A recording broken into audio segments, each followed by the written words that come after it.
lo mencionado anteriormente en cuanto a el positivismo y sin antes seguir, ya lo he refrescado 2 veces, pregunta para la audiencia que me esté escuchando, ¿se ha entendido hasta aquí? ¿Se ha entendido hasta aquí? Adelante, Darwin. Profe, disculpe. Usted está hablando de 2 autores, Augusto Conde, y ahora habló de un Estado. Perdón, no te entendí la pregunta. En la parte final que usted dijo, sistema jurídico según, que no escuche esa parte. El sistema jurídico, no, es que no logro. Disculpa, Darwin, ¿me podrías repetir exactamente cuál es la pregunta? Pero es que no te logro acá. Estamos hablando del positivismo de Augusto Conte. No he nombrado ningún otro autor, pero ¿qué fue lo que no entendiste? Repíteme la pregunta, por favor, porque no logré captarte. Entendí otro nombre, por eso le hago saber si estaba hablando de otro autor, pues. No, disculpa, que por eso es que pregunto siempre si se me está escuchando hasta ahora. No he nombrado ningún autor. Lo último que más o menos había dicho que reforzado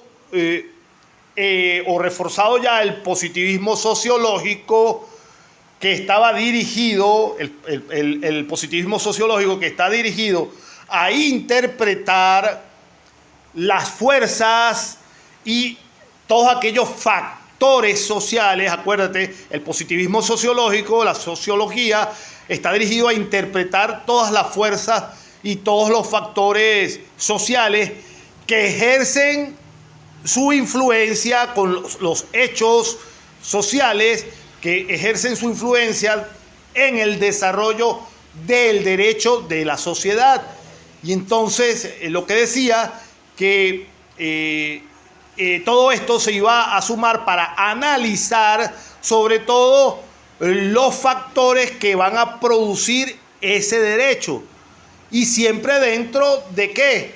Dentro de la perspectiva empírica, de la observación y el comportamiento de los grupos sociales, lo que se conoce en la misma sociología, que son temas que se relacionan como los hechos sociales, que son los que realmente el comportamiento y la movilidad de la sociedad es lo que origina verdaderamente la construcción de la esfera normativa para regular y controlar todos esos comportamientos de la sociedad. No me he dirigido a otro autor en este momento. No sé si me copiaste, Darwin. Ahora sí me escuchaste, Darwin. Sí, profesor, sí. Ok, sí. No, perfectamente. De manera tal entonces que el propósito de el derecho va a ser ocuparse, por supuesto, de los asuntos humanos, en los que pueda lograrse resultados positivos.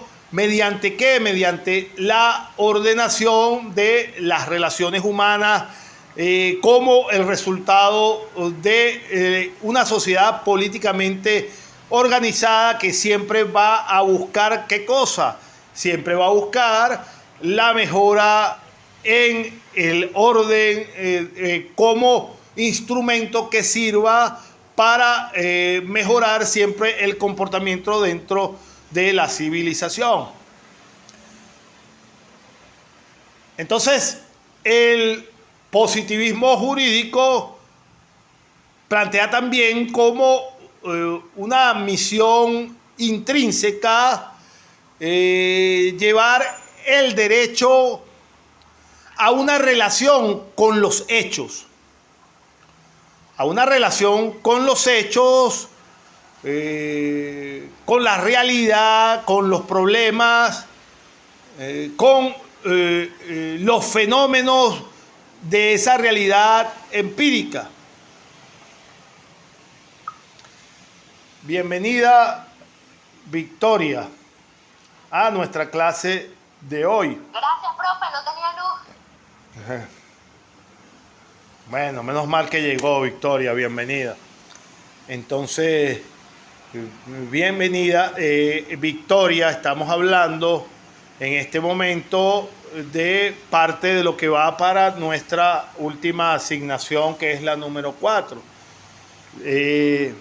Decía en este contexto que el positivismo jurídico, que es uno de los temas que estamos tocando ahorita, Victoria, que va para nuestra asignación, el positivismo jurídico, y va a plantear o plantea como misión intrínseca llevar al derecho a una relación directamente unida a los hechos, como sociológicamente se conoce. Esa relación con los hechos va a permitir, por supuesto, relacionarse con la realidad, con los problemas y los fenómenos de la sociedad.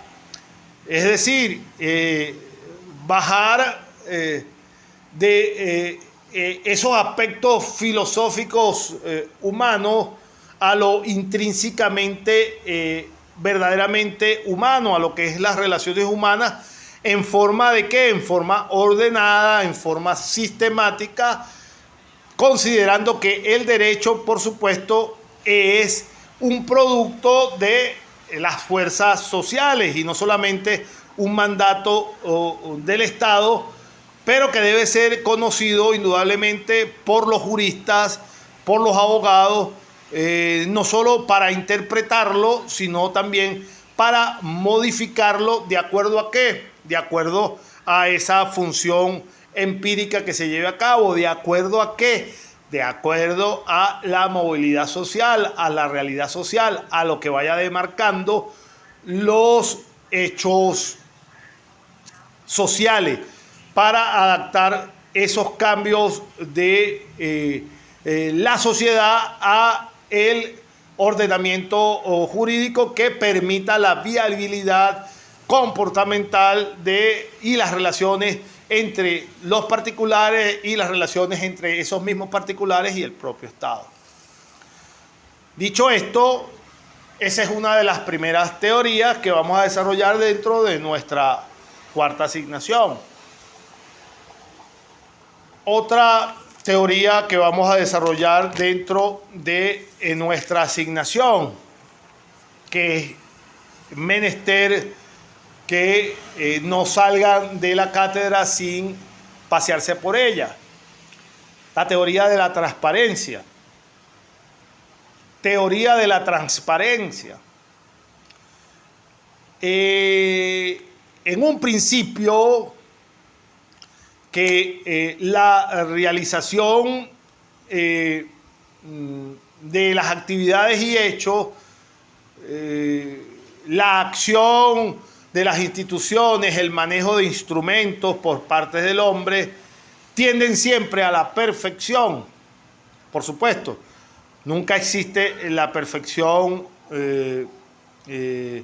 absoluta, ya que eso quedaría para el marco de atributos supremos de otro orden. Todo lo que hace el ser humano es perceptible de algún tipo de error. Pero la sociedad requiere de un principio que sea asumido como por lo menos transparente. Y en todas sus implicancias debe ser siempre buscando la observancia de qué, de las leyes de la naturaleza y las leyes acordadas por la sociedad. porque los fines superiores le dan el sentido esencial a la existencia. Entonces, dentro de el concepto de transparencia como teoría y como principio sustentatorio de la ciencia, podemos decir que vamos a tener dos acepciones que, por supuesto, no se diferencian, sino que se complementan mutuamente. La primera se va a referir a el campo de la información y la seguridad, a la veracidad en el contenido y el continente de los datos emitidos, que tienen que darse con arreglo ¿a qué? Con un arreglo irrestricto a las leyes naturales y sociales. Y cuando hablamos de las leyes sociales, por supuesto, estamos incluyendo las leyes jurídicas. Y como un segundo complemento, está ligada a el comportamiento que se asume en la relación de las actividades vinculadas a las transacciones o a los llamados contratos. Es decir, que la forma de actuación de las entidades y de las personas deben ser claras y conocidas, sin desviaciones ni recursos vedados o escondidos. ¿Dentro de qué? Dentro de una correlación con tratamiento igualitario hacia los diversos sujetos dentro del marco de una relación jurídica. En ese sentido, las diferencias manifiestas necesariamente van a afectar a la transparencia cuando existan diferencias, sobre todo cuando la información tiene que ser modificada por instancias de una de las partes contratantes.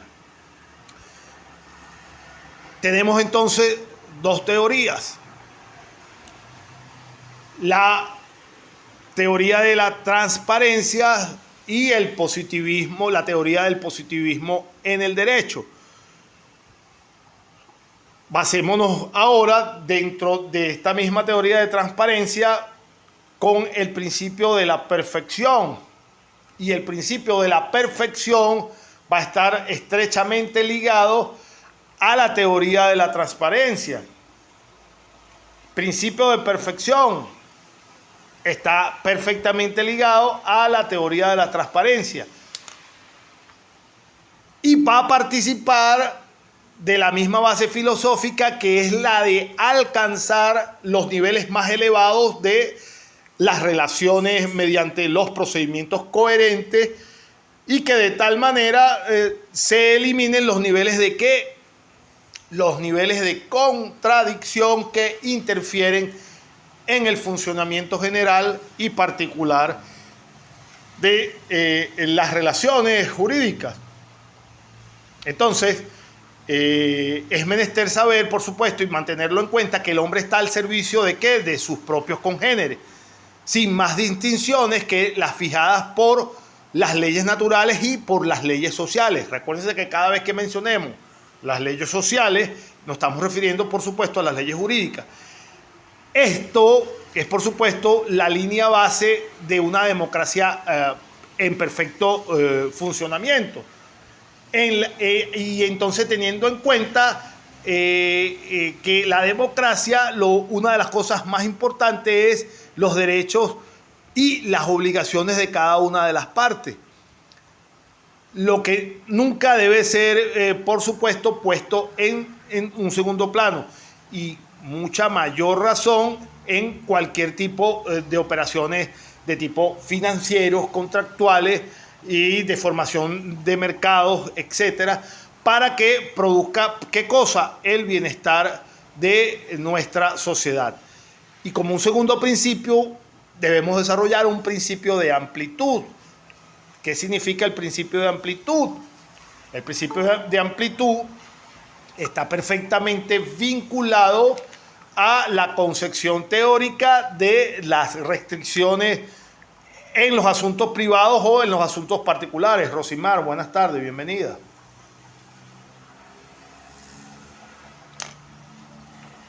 Bienvenida, Rosimar, buenas tardes.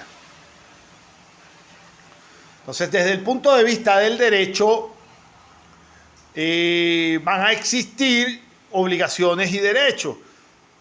Y no es una redundancia, pero es eso, obligaciones y derechos, que se van a mover netamente tanto en el ámbito privado como en el ámbito público. Y dentro, por supuesto, de las relaciones inclusive de tipo familiar, normativas, que van a regular absolutamente todo el desenvolvimiento de la sociedad. No te preocupes, Rosimar, está bien. En ese sentido, los principios fundamentales a que nos estamos refiriendo se van a basar sin lugar a duda en o deben manifestarse sin lugar a duda en todo el basamento de cualquier tipo de relación o contratación para que pueda garantizarse todo el perfecto funcionamiento de los deberes y las obligaciones a que nos estamos refiriendo, que es lo que regula, por supuesto, el derecho como estructura general de la regulación de las relaciones de los miembros de una sociedad. Como tercer principio a relacionar o a explayar dentro de nuestra asignación, tenemos un principio de regulación. Las sociedades se organizan en función ¿de qué? De el conjunto de normas o reglas de juego basadas principalmente en disposiciones y leyes de base democrática. En ese sentido, el respeto va a ser irrestricto y tiene que ser un componente sustancial dentro de las disposiciones que van a regular el comportamiento y que no puede ser, por supuesto, obviado ni manipulado mediante ningún tipo de mecanismos ni ningún tipo de artificios de otro índole, sino que tienen que ser exactamente los procedimientos establecidos, preestablecidos, los que tienen que someterse, a los que tienen que obligarse las partes, y de tal manera que cualquier incumplimiento obliga a ¿qué cosa? A la intervención del Estado mediante sus instituciones para obligar el fiel cumplimiento absolutamente de todo lo pautado. Fíjense que en todo este marco de principios y teorías, siempre el desarrollo de nuestra actividad, de cada una de las actividades en cuanto a la técnica legislativa, en cuanto al desarrollo normativo de lo que influye en las hipótesis en frente de las investigaciones jurídicas, en cuanto al positivismo en función del derecho, todo este marco de principios y teorías tienen relaciones unas con otras, porque son principios que se van ligando y generalmente pareciese, bienvenida Victoria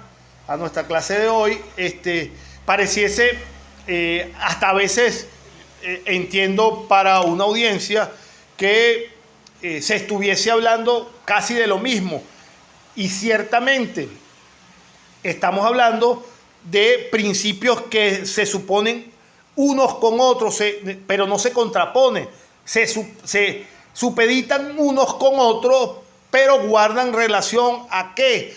Guardan relación a el amplio marco que significa el estamento jurídico como tal, la amplitud de forma y de fondo que debe establecer, que debe tener las normas jurídicas como tal, y en todo el aspecto de metodológico, de implementación, de investigación, de elaboración, de información, de exposición, es menester para nosotros, en nuestra cátedra, conocer ampliamente toda esta estructura que nos va a identificar exactamente todo lo relacionado a el principio o los principios que sustentan el marco jurídico que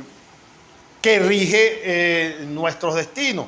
Por eso es que siempre hablamos de complementariedad, principio de integridad, principio de integración, principio de equidad, porque ese es el marco general de la estructura jurídica que necesariamente tenemos que manejar perfectamente, saber identificar, saber exponer cada vez que nos pregunten, porque esta es la estructura general de el basamento jurídico sobre la cual descansan todas las demás normas.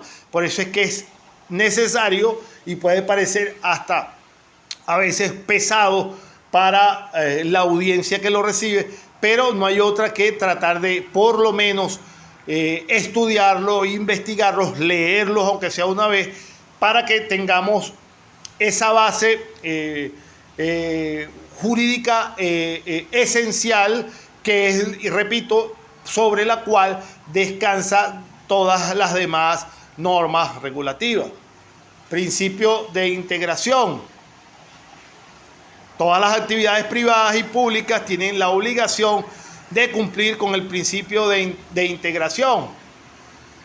Absolutamente todas las actividades, tanto privadas y públicas, tienen la obligación de cumplir con el principio de integración, que también se va a entender el principio de integración en dos perspectivas fundamentales.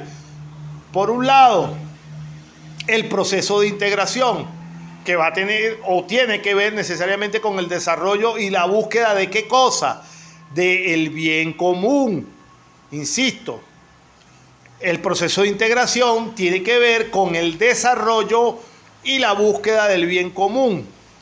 La sociedad depende de la participación de sus componentes en distintas formas y a diversos niveles. Y este compromiso va a estar siempre relacionado con ¿qué cosa? Con el principio de la integración. ¿Por qué? Insisto, porque la sociedad depende de la participación de todos sus componentes en todas las formas y en cualquier nivel. La sociedad depende de la participación de todos. Y es este compromiso que relaciona o nos relacionas con el principio de integración. Integración significa participación, que apoya el desarrollo de la sociedad. Y la otra perspectiva del principio de la integración va a estar relacionada con el concepto de coordinación, también conocida en muchas de las bibliografías como la integración lineal, que va a estar dirigida a ¿qué cosa? A copar los espacios coordinados. ¿Tratando de qué? Tratando de perfeccionar, tratar de obtener esa perfección en cuanto a las discrepancias o a las contradicciones que no sean sanas dentro de un orden, de una relación jurídica establecida. Entonces la integración, al igual que muchos de los principios que ya hemos mencionado, va a tener su base en ¿qué cosa? En el reconocimiento de ¿qué? En el reconocimiento de la democracia como pilar del funcionamiento de las sociedades. Si no todo esto, lo que estamos hablando, lo que nosotros hablamos dentro del aula, todos aquellos principios que nosotros manejamos dentro del aula, se basan exactamente en el perfecto funcionamiento de la democracia. Sin democracia, todo lo que nosotros aprendamos dentro del aula no tiene ningún sentido, porque todo lo que nosotros estudiamos, analizamos, desarrollamos e internalizamos es el ejercicio pleno de la democracia dentro de un país en orden. Si no tenemos democracia, entonces no sirve para nada ninguno de los principios que tratemos de estudiar, de internalizar para su perfeccionamiento, para su aplicación y para que, por supuesto, tenerlos como el pilar fundamental de el engranaje de las sociedades. Y como ya lo he manifestado anteriormente, toda actividad humana debe buscar, por supuesto, ¿qué cosa? Toda actividad humana debe necesariamente tener como su norte, como su objetivo primordial, conseguir el bienestar y el desarrollo de todos y cada uno de sus miembros que componen la misma sociedad. Y la búsqueda de ese desarrollo y de ese bienestar va a estar integrada con absolutamente otros componentes, los cuales van a tener como garantía de correspondencia lo que se constituye como un principio de componente de una acción dentro de la misma organización.